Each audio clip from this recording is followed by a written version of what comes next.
Pagi semuanya. Pagi. Pidato persuasif yang sudah kalian buat, apakah sudah selesai? Sudah. Pidato persuasif yang kalian buat, yang sudah kalian persiapkan ini akan menjadi lebih baik lagi kalau menghadirkan sebuah fakta. Kenapa begitu?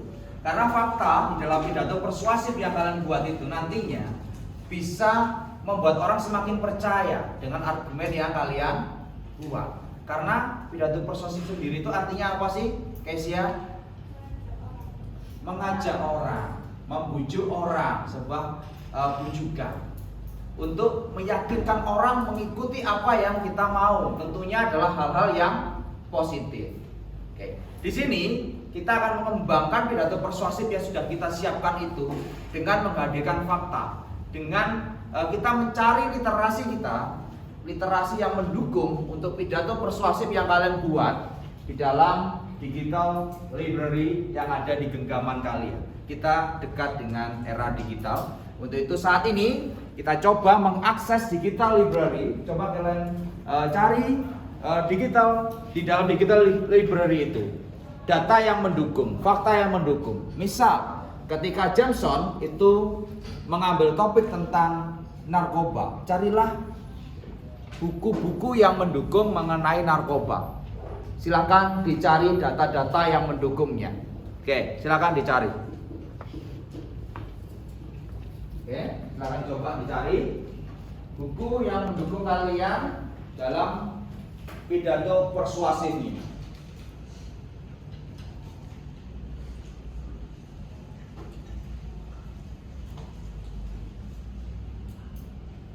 Sudah ketemu, Mario?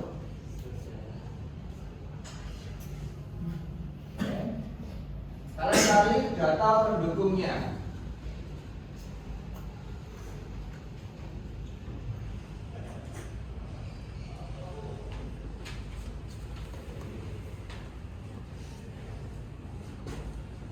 Janet sudah menemukan?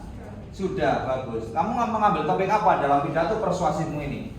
Rendahnya sumber daya manusia di Indonesia. Rendahnya sumber daya manusia. Kamu mendapatkan fakta di mana ini? Ini ada yang dari Google, sama ini juga ada Dari buku yang dari Dikilip tadi ya. Ya, Tentang apa itu? Di Jakarta Post. Oke, silakan disampaikan. Maksudnya apa di Jakarta Post itu?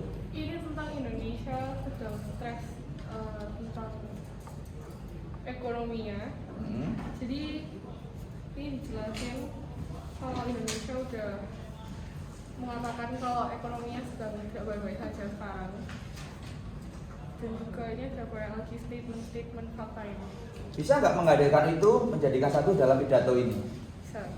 Dicoba ya. Baik, kita akan bersama-sama mendengarkan pidato persuasif yang akan disampaikan oleh Janet. Silakan Janet maju ke depan.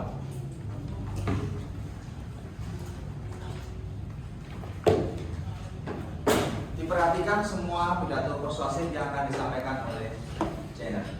Selamat pagi. Assalamualaikum. Om Swastiastu, Namo Buddhaya, salam kebajikan dan salam sejahtera bagi kita semua. Yang saya hormati Gubernur Jawa Timur, yang saya hormati Wali Kota Surabaya, dan yang saya hormati anggota DPRD Kota Surabaya, Bapak Ibu tamu undangan yang saya hormati. Puji syukur saya ucapkan kepada Tuhan Yang Maha Esa atas karunia-Nya. Saya juga berterima kasih kepada para pengurus dan panitia yang telah menyelenggarakan acara ini. Tidak lupa juga saya berterima kasih kepada Bapak Ibu tamu undangan yang telah datang dan mewujudkan berjalannya acara ini. Pada kesempatan kali ini, saya ingin mengajak kita semua untuk peduli terhadap kondisi sumber daya manusia di negara kita ini dengan melakukan upaya-upaya peningkatan sumber daya manusia. Bapak, Ibu, dan saudara-saudariku yang terkasih, pada kesempatan kali ini, saya akan mengajak kita semua untuk melihat kondisi sumber daya manusia di negara kita ini. Negara kita ini memiliki rakyat yang beragam dengan berbagai talenta dan keunikannya tiap individu. Tetapi, banyak dari mereka yang tidak bisa memanfaatkan talentanya dengan maksimal. Apa penyebabnya? Hal ini tidak hanya disebabkan oleh satu sebab, melainkan banyak penyebab. Tetapi, salah satu penyebab terbesarnya adalah maraknya korupsi yang terjadi di Indonesia. Tingkat terjadinya korupsi berbanding terbalik dengan kualitas sumber daya alam suatu negara. Mirisnya, di negara kita ini, salah satu kasus korupsi terbesar terjadi pada sektor pendidikan. Dana program Indonesia Pintar sebesar 9,6 triliun, sekitar 12% dari total anggaran yang dikelola oleh Kementerian Pendidikan, Kebudayaan, Riset, dan Teknologi. Dana program Indonesia Pintar ini ditujukan untuk 17,9 juta pelajar di Indonesia di setiap jenjangnya.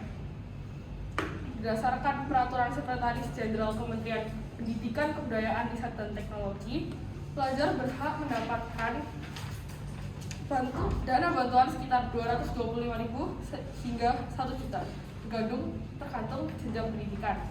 Berdasarkan aturan tersebut, mekanisme penyaluran bantuan langsung ditransfer ke rekening masing-masing pelajar. Namun, masih banyak yang dapat digunakan bagi sejumlah aktor untuk menyelewengkan anggaran, khususnya pada saat pandemi. Berdasarkan data Indonesia Corruption Watch kumpulkan melalui pemberitaan selama tahun 2022, setidaknya ada sebanyak 35 dugaan kasus penyelewengan dana bantuan PIP di seluruh Indonesia tiap jenjangnya. Jika diwujudkan, kasus penyelewengan anggaran PIP paling banyak ada pada jenjang pendidikan SD, SMP, SMK, dan SMA. Aktor yang paling banyak dilaporkan adalah kepala sekolah dan guru dengan modus pemotongan anggaran dan penggelapan. Terlihat juga dalam komparasi terhadap negara-negara lain, salah satunya negara Cina dengan populasi sekitar 5 kali dari populasi negara Indonesia, yaitu 1.412 miliar. Dihitung dari total faktor productivity, sumber daya manusia Indonesia dibandingkan dengan negara lain masih di bawah. Selain itu, dari faktor korupsi pada sektor pendidikan, rendahnya sumber daya manusia juga disebabkan oleh beberapa faktor lainnya. Salah duanya adalah rendahnya tingkat kesehatan dan minimnya peluang kerja. Data dari World Health Organization pada tahun 2017 menunjukkan bahwa Indonesia memiliki angka kematian ibu yang cukup tinggi, yaitu sekitar 126 per 100.000 kelahiran hidup.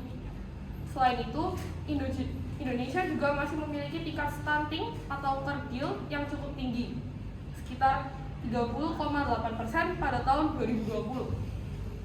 Faktor-faktornya adalah minimnya akses kesehatan. Banyak orang sulit mendapatkan perawatan kesehatan yang baik, terutama di daerah terpencil. Juga minimnya ketersediaan air bersih dan sanitasi yang memadai, dan minimnya kesadaran masyarakat akan pentingnya kesehatan. Selanjutnya, menurut data dari Badan Pusat Statistik, pada Februari 2021, angka pengangguran di Indonesia mencapai 7,1%, atau sekitar 9,77 juta orang asing. Selain itu, banyak pekerja Indonesia yang bekerja di sektor informal dan memiliki upah yang rendah serta tidak memiliki jaminan sosial. Mimpi tentang peningkatan kualitas sumber daya alam yang signifikan tidak mudah untuk tercapai selama korupsi dinormalisasi tanpa adanya penyelesaian komprehensif. Jika negara masih membiarkan politik korupsi marak terjadi di lingkungan pendidikan, maka negara sedang mempertahankan kemiskinan dan kebodohan struktural sehingga akan sulit mengubah dunia. Seperti yang ada pada Kejadian 2 ayat 15, kemudian Tuhan Allah mengambil manusia itu dan menempatkannya dalam Taman Eden untuk mengusahakan dan merawatnya. Melalui ayat ini, kita diingatkan sebuah tanggung jawab untuk mengurus dan merawat ciptaan Allah, dan menyadari bahwa apapun tindakan yang kita lakukan memberikan dampak bagi dunia kita ini. Bapak, Ibu, dan saudara-saudariku yang terkasih, demikian yang dapat saya sampaikan. Semoga kita semua di sini bisa memiliki kesadaran dan berpartisipasi dalam usaha meningkatkan sumber daya manusia Indonesia. Jika terdapat kesalahan dalam jawaban saya mohon maaf sebesar-besarnya. Semoga kita dapat menyelamatkan alam Indonesia. Sekian dan terima kasih. Tepuk tangan dong.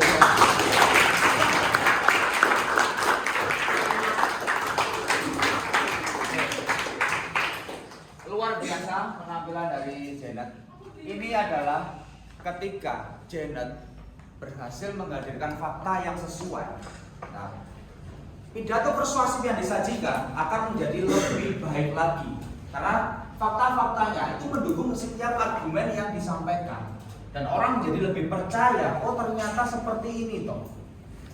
Dan pidatonya berhasil untuk meyakinkan semua orang, gitu ya. Inilah pentingnya fakta. Dan kita bersyukur di era sekarang kita semakin dekat dengan digital, atau kalau kita akses tadi melalui digital library, memudahkan kita untuk mencari sumber data yang memperkuat pidato persuasif kita. Terima kasih semuanya ya.